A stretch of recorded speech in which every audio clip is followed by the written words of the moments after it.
On the day I discovered my husband's infidelity, I was at the hospital retrieving my pregnancy test report. He had spent the entire night with his mistress and had not returned home. Clutching the report, I calmly sent him the word divorce. He replied instantly, "What are you fussing about now?" I immediately blocked him, but unexpectedly, the next second, I received a call from my father-in-law.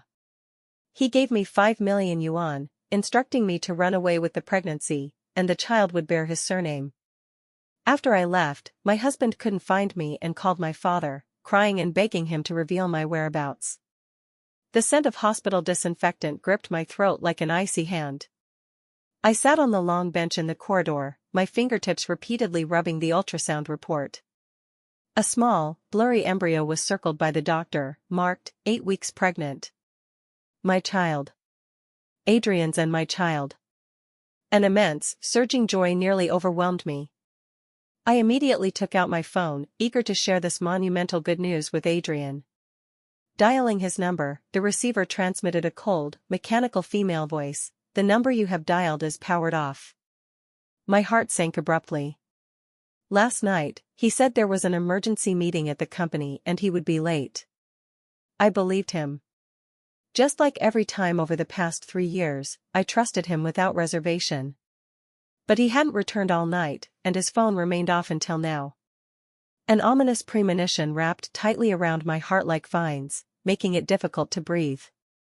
I repeatedly comforted myself that he was just too tired and his phone had run out of battery.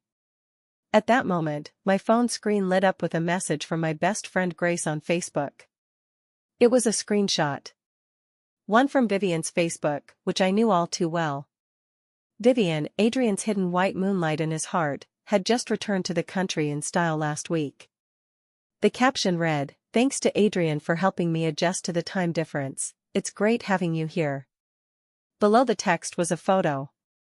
Outside the floor-to-ceiling window of a luxury hotel was the city's most dazzling night view.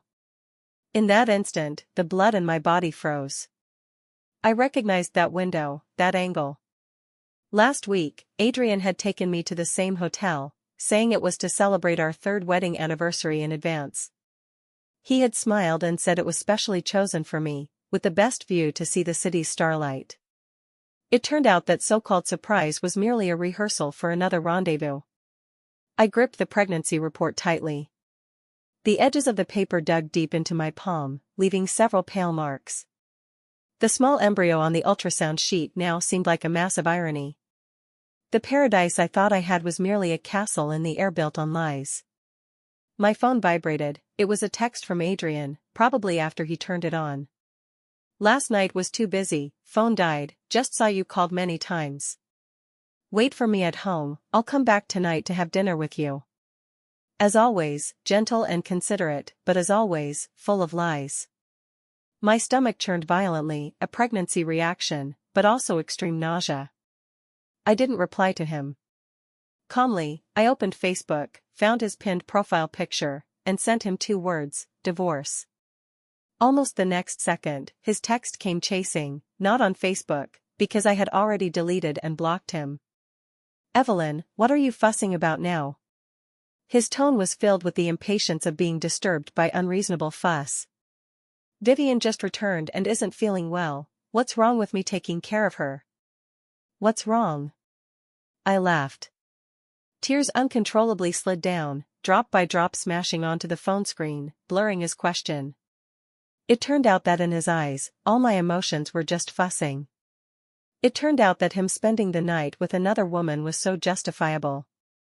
I gave him no further chance to explain and directly dragged his phone number into the blacklist. The world instantly became quiet. I leaned against the cold wall, feeling all my strength drained.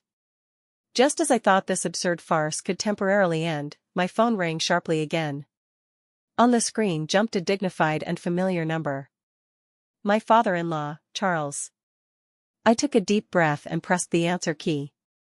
From the receiver came his emotionless yet precisely articulate voice, "Evelyn, let's talk." In the city's most upscale private tea house, incense curled gracefully.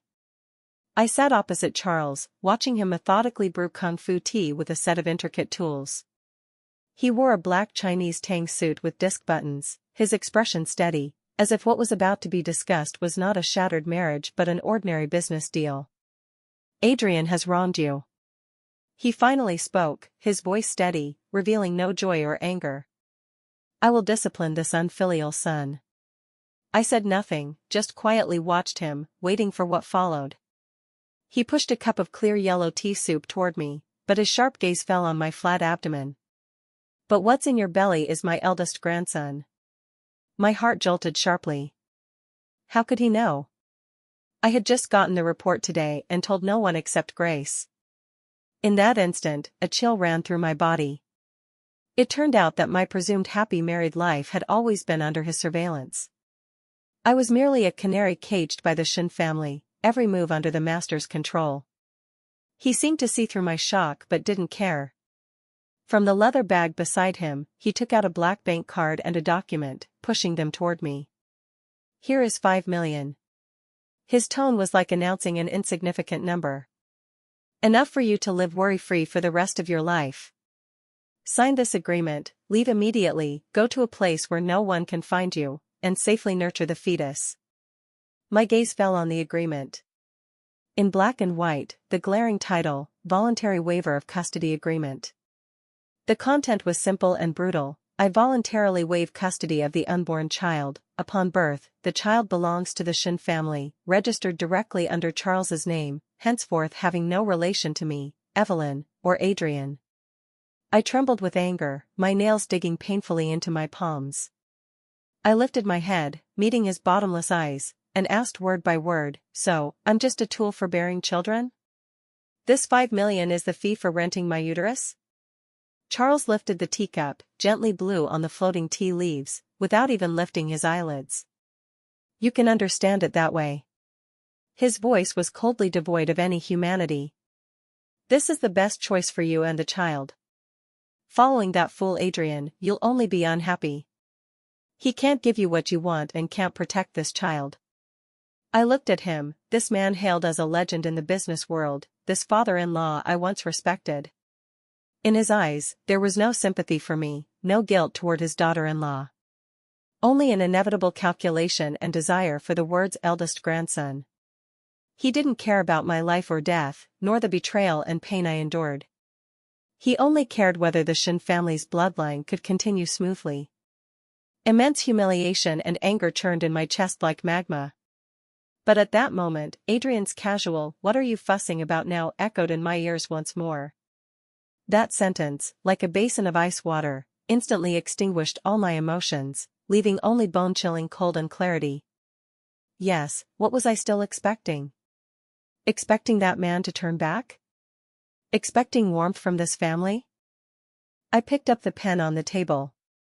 The moment the pen tip touched the paper, the last bit of hesitation in my heart vanished.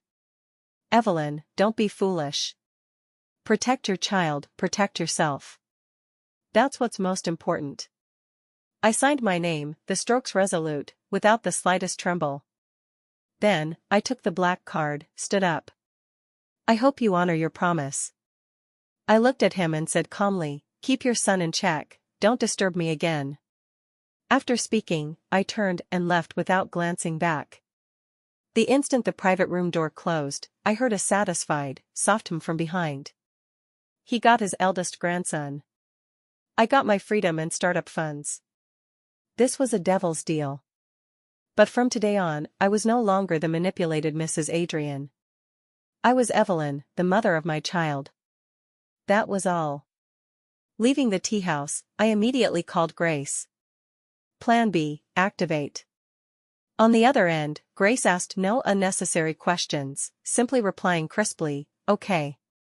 Plan B was the scumbag emergency plan we had jokingly devised before. Unexpectedly, it became a prophecy. Half an hour later, Grace's red sports car appeared punctually at my neighborhood entrance like a flame. She leaned out from the driver's seat, her eyes firm under the sunglasses. Get in.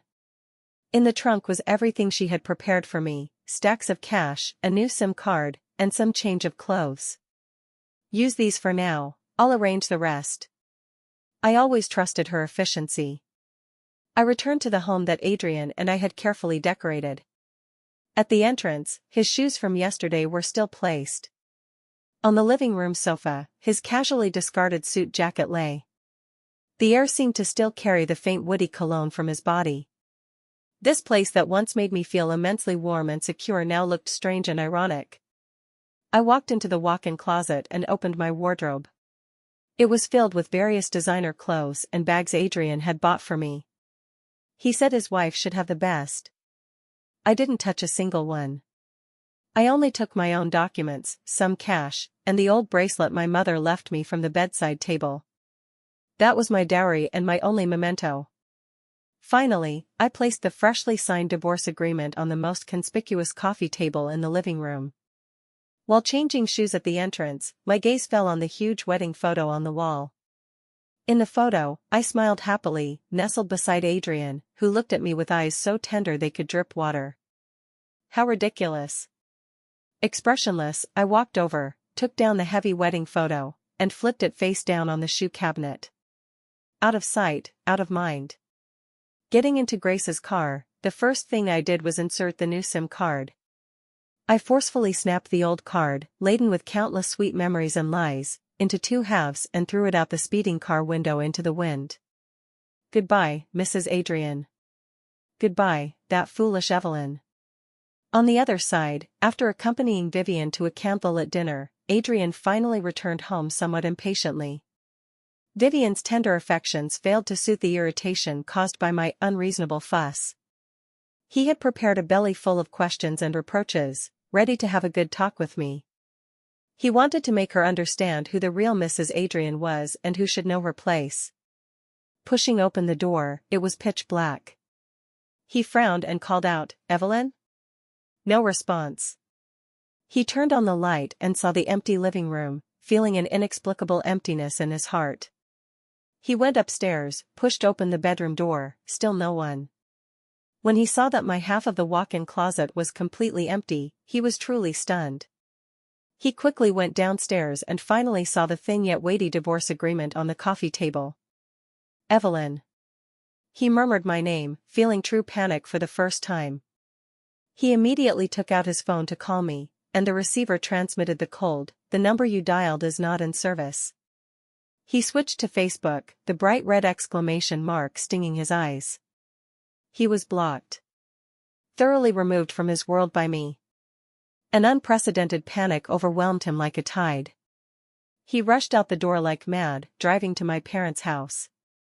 He thought I was just throwing a tantrum, like before, returning to my family home waiting for him to coax me. But he didn't know that this time I wouldn't wait for him anymore. My life had turned a new page. Adrian received a cold shoulder at my parents' house for the first time. My dad roared loudly through the door, "Get lost.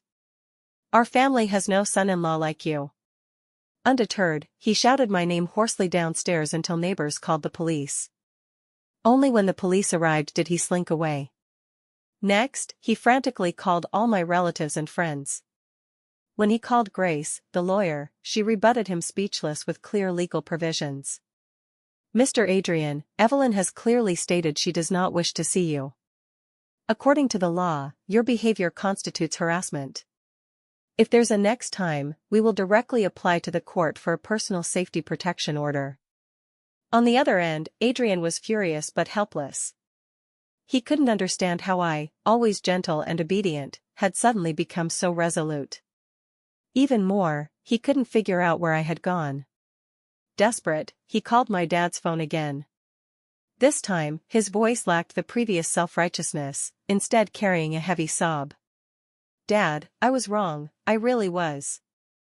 Please, let Evelyn come back, I can't live without her. Have her answer my call, okay?" My dad sneered on the other end, "I have no son like you." Then, he hung up directly. All paths blocked, Adrian returned to the Shin family mansion in a daze. He saw his father Charles leisurely sitting on the redwood sofa in the living room, drinking tea. The accumulated anger, panic, and grievances over many days erupted completely at this moment. Like an enraged beast, he charged forward, eyes bloodshot, questioning, "Where did you hide Evelyn? Was it you behind this?" Charles didn't even lift an eyelid, slowly setting down the teacup in his hand. The cup collided with the table, emitting a crisp sound that also shattered Adrian's last bit of sanity. I gave her some money and told her to get lost. Charles finally lifted his head, his gaze ice-cold without a trace of warmth, as if looking at a worthless failure. But you'd better understand that now is not the time to obsess over a woman. He paused, each word like a cold knife stabbing into Adrian's heart. Have you forgotten your grandfather's will? Adrian's body stiffened abruptly, the color draining from his face at a visible speed, turning deathly pale. Inheritance rights. His lips trembled as he uttered these 3 words. Yes, inheritance rights.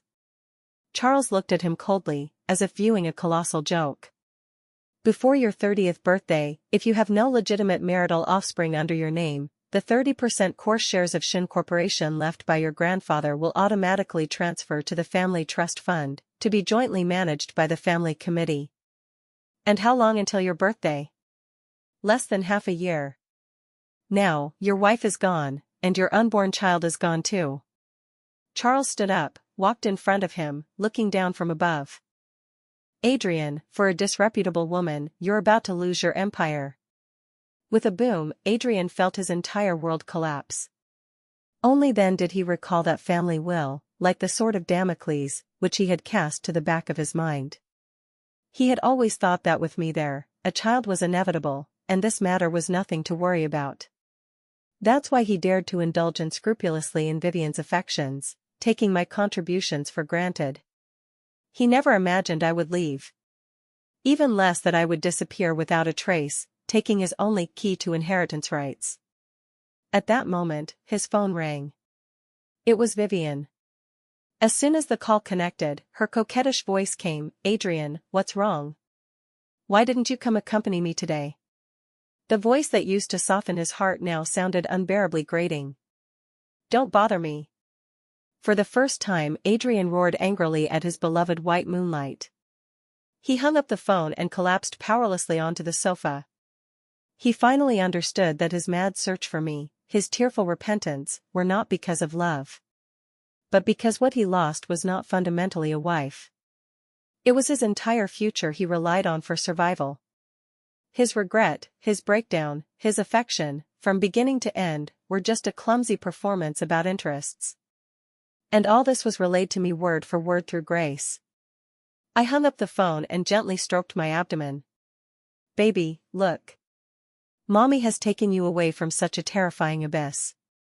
Under Grace's arrangements, I came to a coastal town in the south. The climate was mild, the pace of life slow, very suitable for nurturing a pregnancy. Using the money from Charles, I rented a house with a small courtyard. I tended the yard well, planting various flowers and plants. Every morning, I woke to birdsong, watered the flowers, and read books. In the afternoons, I strolled by the sea, feeling the gentle sea breeze brush my cheeks. The pregnancy symptoms were severe. I vomited whatever I ate and slimmed down considerably. But each time I stroked my gradually swelling abdomen and felt that little life's presence, my heart filled with unprecedented strength and courage.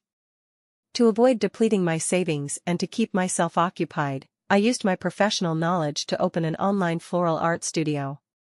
I photographed and uploaded my floral works, unexpectedly attracting a batch of fans quickly. Orders gradually increased, and my life became calm and fulfilling. Economic independence gave me immense security. However, beneath the calm life, undercurrents always surged. Grace called me regularly to update me on the latest situations.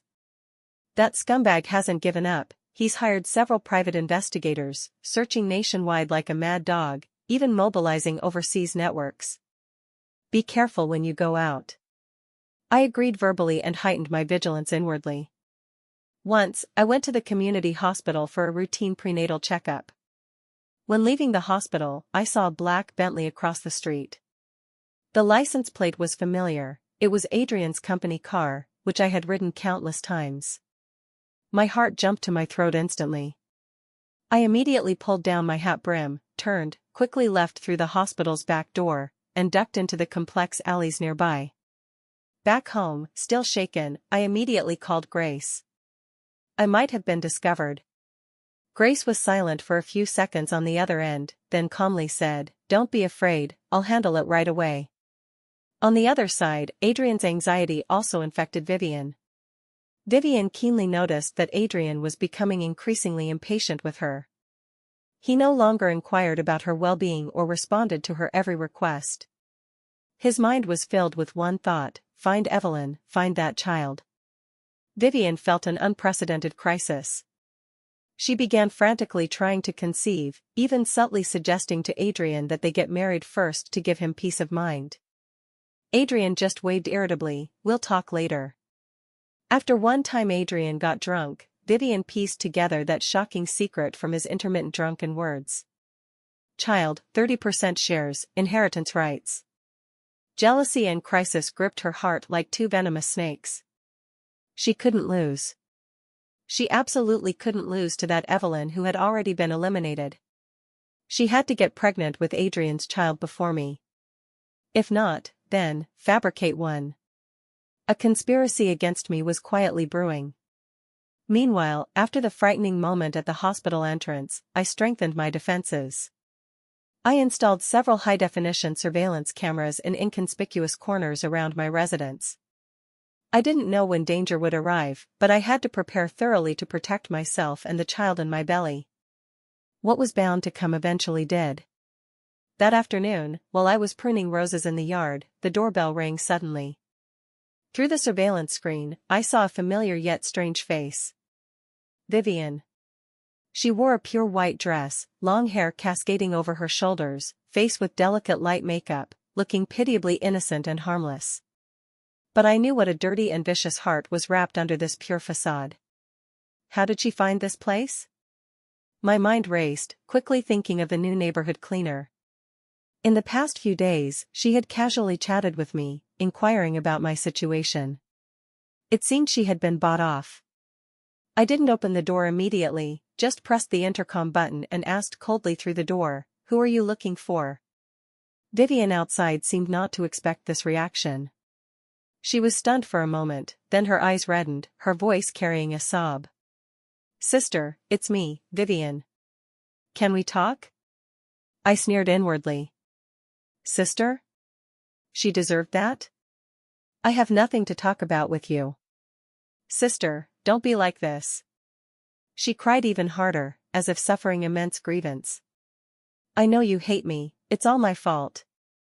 But Adrian loves you, he was just momentarily confused.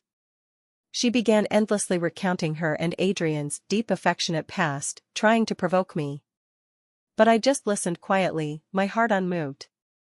Seeing me unmoved, she finally played her trump card. Sister. I'm pregnant with Adrian's child. As she spoke, she carefully stroked her flat abdomen, her face shy and happy. Please, fulfill us. The child in your belly, I'll treat as my own. As long as you're willing to give the inheritance rights to Adrian, I'll do anything.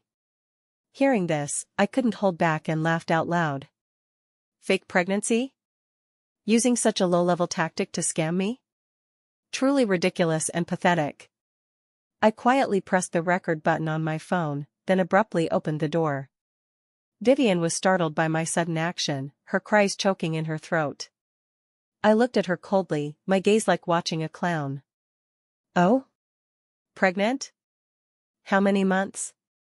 Where's the pregnancy report? Let me see it. My series of questions instantly panicked her, her face alternating red and white. She stammered for a long time, unable to say a word. Seeing the lie about to be exposed, she immediately switched strategies, starting to play the victim. Sister, we're both women, why make it hard for me? As long as you're willing to disappear, Adrian's future is secured, isn't that good? I looked at her still chattering mouth and completely lost patience. Finished talking? If finished, get lost. She refused to leave, even trying to come up and grab my hand for physical entanglement.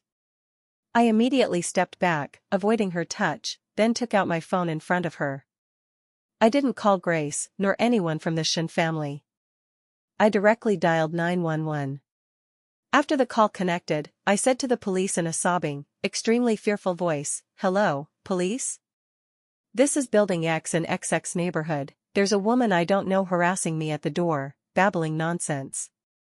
I'm a pregnant woman, I'm so scared. Is she mentally unstable? Please come quickly." My voice was loud enough for Vivian outside to hear clearly. Her face instantly turned ashen. She probably never imagined I wouldn't play by the rules. No angry confrontation, no heartbroken complaints, but directly calling the police. Minutes later, police cars arrived with sirens blaring. Vivian was pointed at and watched by several neighbors, finally invited to the police station by the police on grounds of suspected provocation. Watching her disheveled back, I closed the door and let out a long sigh of relief. To deal with such a green tea bitch, conventional methods won't work. Only magic can defeat magic. Vivian's foolish action completely exposed my location. Adrian, upon getting the news, flew from the northern city overnight. In the dead of night, I was awakened by frantic pounding on the door. "Evelyn! Open the door! I know you're inside. Open up!" Adrian's voice was hoarse and irritable, like a trapped beast. I turned on the surveillance and saw him reeking of alcohol, eyes bloodshot, pounding my door, where was the slightest trace of his usual refined group general manager demeanor. I ignored him and directly pressed the alarm button. But this time, before the police arrived, he quieted down first. He seemed to realize that this would only make me more repulsed. He leaned against the door, his voice full of fatigue and hoarseness. "Evelyn, let's talk, I'm begging you." Through the cold iron door, I replied coldly, "Mr. Adrian, it's late at night, if you don't leave, I'll report you for trespassing." "Evelyn, don't force me." His voice suddenly turned fierce. "For the child, you must come back with me. Do you have the heart to let him be born without a father? To lose the superior future as the Shin family heir?" See, he finally stopped pretending. No more talk of love, but directly threatening me with the child and interests. Seeing me still unmoved, he began to entice. "Evelyn, as long as you come back with me, I'll add your name to all my properties. The company's 30% shares, I can give you half, no, all of them. We'll remarry, pretend nothing happened, okay?" The future he depicted sounded so tempting. If it were the old me, I might have been moved. But now, these were nothing but scraps of paper to me. I chuckled softly and pressed the intercom button. Then, I played Vivian's brilliant monologue recording from my phone through the intercom speaker, broadcasting it aloud. "Sister. I'm pregnant with Adrian's child. Please fulfill us. As long as you're willing to give the inheritance rights to Adrian." The clear, coquettish female voice sounded particularly abrupt and loud in the quiet hallway. The pounding outside instantly stopped. Adrian's breathing halted too. He probably finally understood what that fool Vivian had said to me. And finally realized he had been played like a fool by his beloved white moonlight. Through the intercom, I stated clearly word by word, "Adrian, who do you really love, me, Vivian, or that 30% shares? You know best in your heart.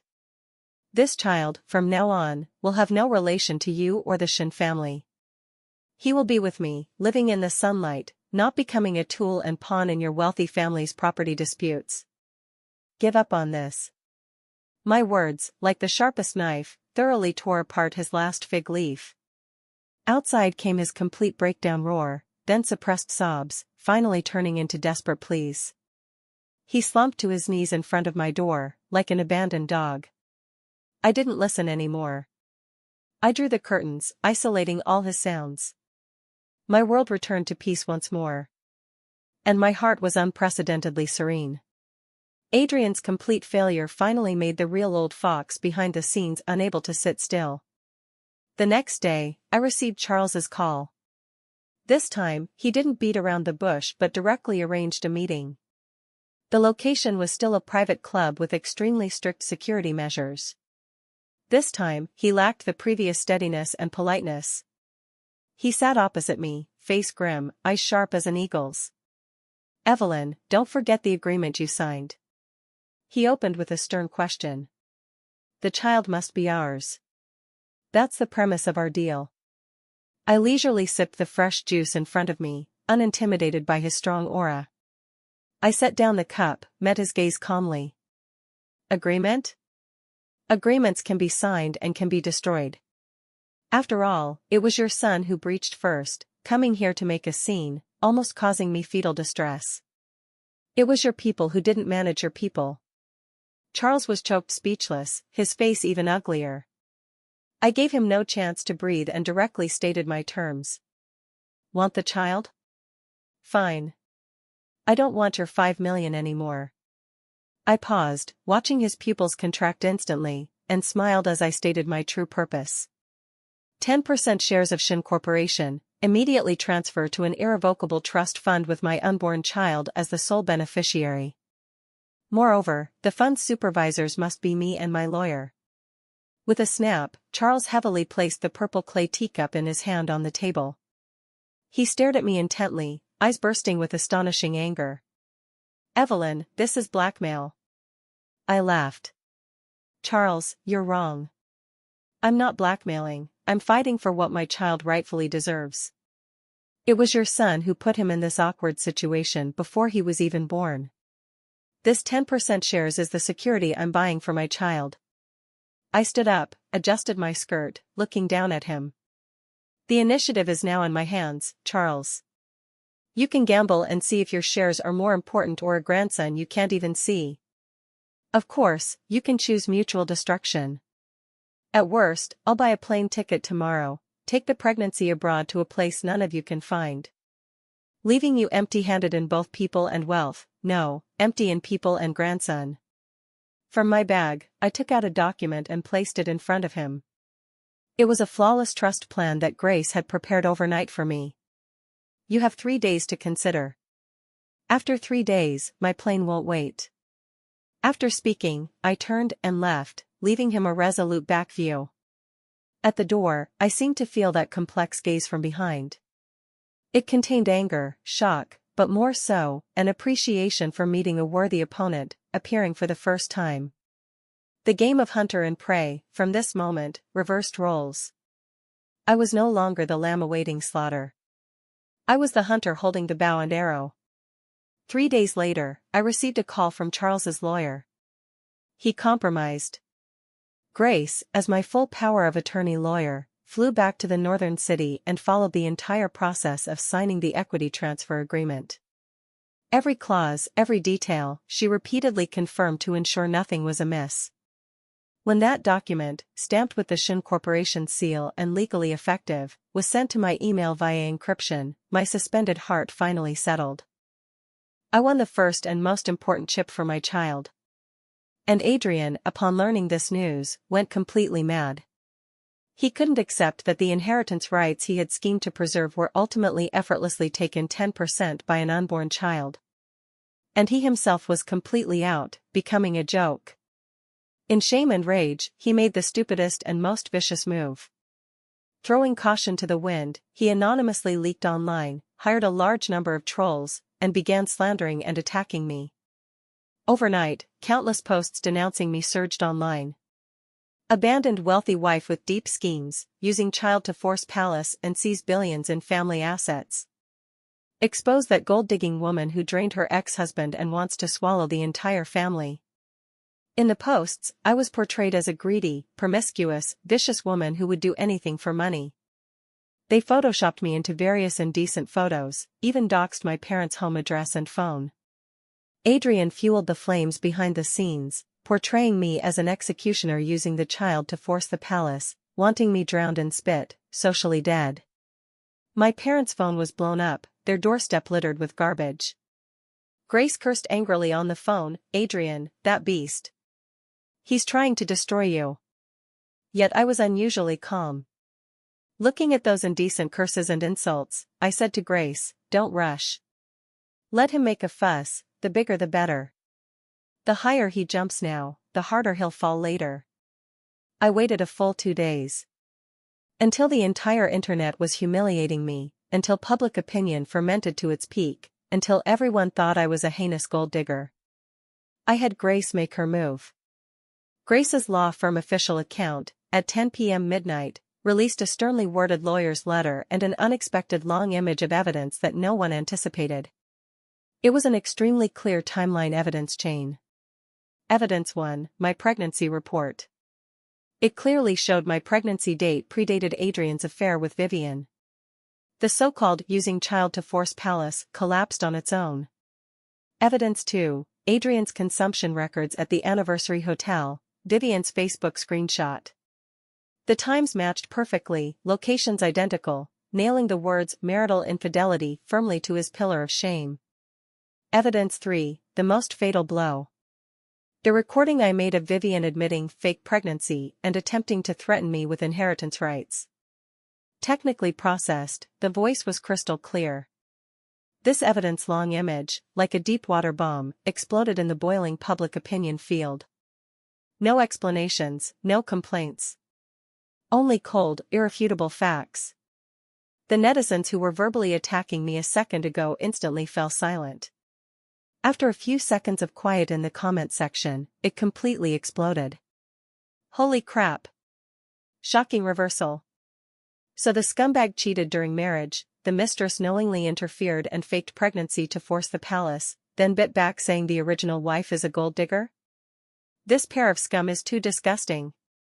Feel bad for the original wife. This is the real strong female lead. No fuss, no noise, directly presents evidence. Sister is so cool. Public opinion completed a shocking reversal in just minutes. I became the internet's sympathized, clear-headed strong female lead. While Adrian and Vivian became rats everyone shouted to beat. I sat by the window, watching the constantly refreshing comments on my phone screen, calmly finishing the last sip of milk in the cup. Adrian, the game is over. The complete collapse of public opinion brought devastating business blows.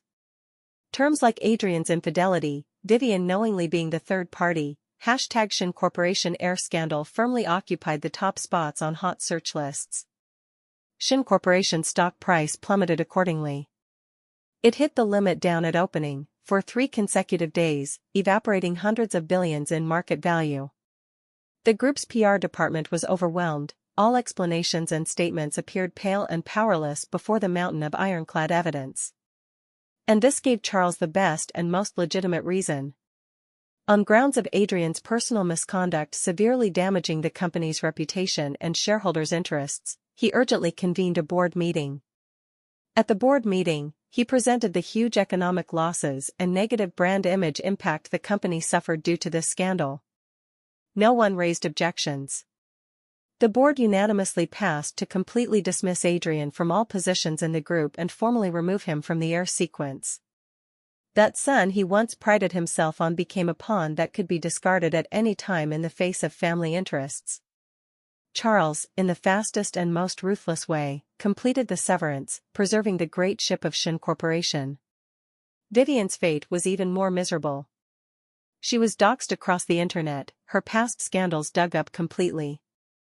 The art academy she attended immediately issued a statement strongly condemning her moral corruption and expelling her from school. All brands she signed with proposed terminations and demanded huge breach compensations from her. Her dream of entering a wealthy family shattered completely. Desperate, she cried to find Adrian, only to discover that the man she thought she could rely on was already struggling himself. In a cheap rental room, they had their most intense argument. Without the filter of money, the so-called love revealed its ugliest true face. Mutual accusations, mutual curses, finally parting unhappily. Adrian, once a favored son of heaven, lost everything he had overnight. Money, status, reputation, even the love he took for granted, abandoned him. He became the biggest laughingstock in the entire upper class. An irredeemable fool who lost his entire empire for a mistress. Grace described all this to me on the phone with schadenfreude. I just listened calmly, stroking my belly, my heart without ripples. All this was what they deserved. Reaping what they sowed, that's all. 1 month before my due date, Adrian came to find me for the last time. I don't know where he got the information, he appeared gaunt at the bottom of my apartment building. He had slimmed down a lot, eyes sunken, beard stubbly, the wrinkled shirt on him seeming from months ago. He no longer had his former spirited demeanor, like a stray dog with a broken spine. Seeing me, like grasping the last straw, he rushed madly. After being stopped by the bodyguard I hired, with a thud, he knelt straight down a few meters away. "Evelyn, I was wrong." As he spoke, he slapped his own face hard, making loud slap-slap sounds. "I really know I was wrong. I'm a bastard, I'm not human. Now I have nothing, my dad doesn't want me, Vivian ran away, everyone looks down on me." He cried bitterly, snot and tears smearing his face, looking disheveled and ridiculous. "Evelyn, now I only have you, let's remarry, okay? I swear, from now on I'll treat you and the child well, I'll give you my life." I stood on the steps, looking down at him. Looking at this man I had loved for a full 5 years, now humble to the dust. In my heart, no pleasure of revenge, no trace of being moved. Only a faint, almost pitying sense of absurdity. I spoke calmly, my voice cold as ice. "Adrian, even now, you don't understand? What you loved was never me. What you loved was that role of wife who obeyed you completely, treated you as heaven, could stabilize your position, and let you have no worries. When one day you found I no longer played that role, you panicked, you messed up. Everything you lost wasn't taken by me, but caused by your own greed, selfishness, and stupidity." Looking at his dazed eyes, I continued, "I didn't revenge you. From beginning to end, I was only protecting my child, taking back what we rightfully deserve. As for you, whatever you become has nothing to do with me. Take care of yourself." After speaking, I no longer looked at him and turned into the apartment building. The security held him firmly outside. I could hear his heart-wrenching cries from behind, calling my name over and over. The sound grew fainter until completely cut off by the elevator door. I knew this was the last time I saw him. All the love and hate entanglements between us settled at this moment. My life and his had no more intersections. A month later, I smoothly gave birth to a healthy son in the hospital. When I woke from anesthesia, the first sight was Grace and my parents guarding the bedside. Their eyes were red-rimmed, looking at me, then at the little guy in the crib beside, their faces showing the relief and joy of surviving a calamity. Outside the delivery room, Charles arrived at the first moment. Through the nursery glass, looking at the wrinkled little infant wrapped in swaddling, his usually steady face showed a rare, genuine smile. I heard that when he held the child, this man who dominated the business world actually shed tears, muttering non-stop, really looks like me as a child. He also showed unprecedented kindness to me. "Evelyn, you've suffered." Standing by my hospital bed, his tone even carried a bit of apology. "From now on, you and the child are protected by the Shin family. Whoever dares touch a hair on you, I'll make sure they regret it." I looked at him, clear in my heart that our relationship would always be built on the child and interests. But that was enough. I named the child Daniel. When Charles heard this name, his face darkened slightly, obviously displeased. But ultimately, he acquiesced. For him, the surname might not be that important, as long as Shin blood flowed, it was enough. After discharge, I moved into a large flat with a garden. Arranged by Charles, with professional childcare team and security personnel, ensuring my and the child's safety and comfort. I became the youngest and most mysterious hidden shareholder of Shin Corporation. When Grace came to see me, teasing her godson in her arms, she smiled and joked, "Congratulations, Evelyn. Now, you are the real wealthy family." I laughed. Holding my soft, chubby son in my arms, I kissed his smooth forehead. Sunlight poured in through the huge floor-to-ceiling windows, warm and bright, gilding the entire room in gold. As for Adrian, I later heard sporadically that due to huge debts, he was chased by creditors to desperation, finally slinking to a small southern city to work. Someone saw him on a construction site, carrying cement, covered in dust, no longer showing any trace of his former self. But that had nothing to do with me or my new life anymore. My life was just beginning. A brand new life truly in my own hands.